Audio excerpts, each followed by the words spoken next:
My sisters and brothers, I greet you all with the love and peace of the Lord. I invite you to meditate together with me on the holy word of God of 8th February 2023. The pivot, a clean life with a clean heart.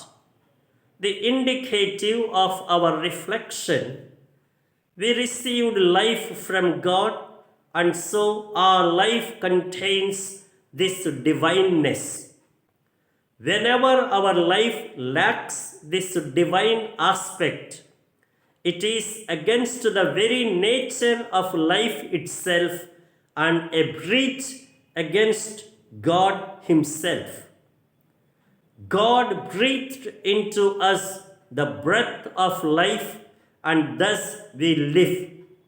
But sin constantly breathes into us the breath of evil. This breath of sin and evil steadily defiles us and gradually and eventually causes us death. God destined us to life and wants us to enjoy the full measures of life. He also gives us the power of discernment to distinguish between good and evil and to choose the good.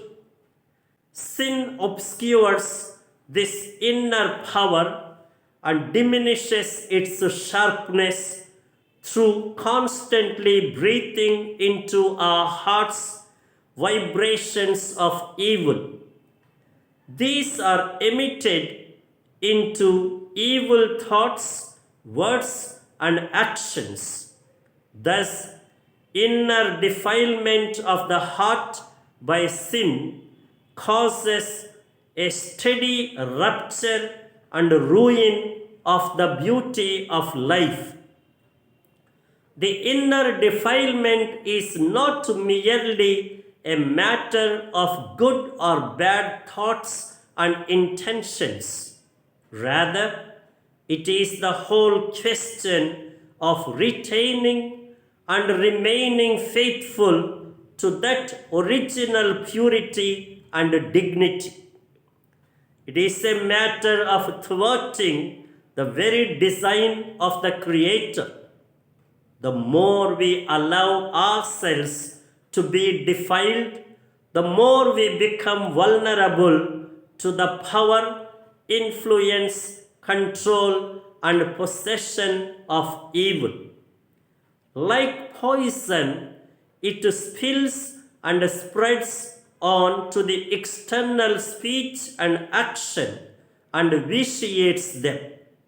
Like sickness, it steadily weakens our holy immunity and resistance, reduces our positive strength, and makes us sick and weak. Like rotten roots, sin through inner defilement corrupts and corrodes all the branches, leaves, flowers, and then fruits. What we must be more concerned about is not so much the external cleanness, but rather the internal cleanness. We will just miss the point and miss the train if we neglect to keep ourselves internally clean while we are over bothered about external or ritual purity and cleanness as the Pharisees and scribes.